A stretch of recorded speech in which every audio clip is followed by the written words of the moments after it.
اعوذ باللہ من الشیطان الرجیم بسم اللہ الرحمن الرحیم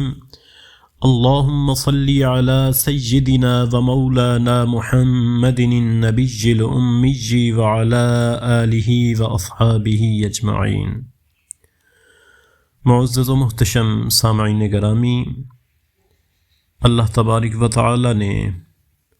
اپنی لا ریب کتاب میں ارشاد فرمایا، یا ایہا الذین آمنوا اتقوا اللہ حق تقاتہ، اے ایمان والو اللہ سے ڈرو جیسا اس سے ڈرنے کا حق ہے۔ تو اس آیت مبارکہ کے ضمن میں ہمارا موضوع ہوگا تقوی کیسے حاصل کیا جائے، پرہیزگاری کیسے حاصل کی جائے، متقی کیسے بنا جائے، پرہیزگار کیسے بنا جائے۔ اس آیت مبارکہ میں اللہ تعالیٰ نے تقوی کے متعلق اہل ایمان کو بڑا واضح حکم ارشاد فرمایا۔ اب ہمارے ذہنوں میں یہ سوال پیدا ہوتا ہے کہ اللہ کا ڈر، تقوی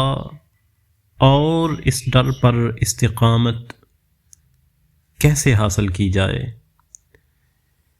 جب انسان اپنے نفس کی مخالفت میں، یعنی نفس امارہ کی مخالفت میں، اس بات کا پکا ارادہ کر لے کہ نفس کو گناہوں سے باز رکھے گا، نیز گناہوں کے ساتھ ساتھ ضرورت سے زائد حلال اشیاء کے استعمال سے بھی بچ کر رہے گا، اور آنکھ، زبان، شرمگاہ، دل،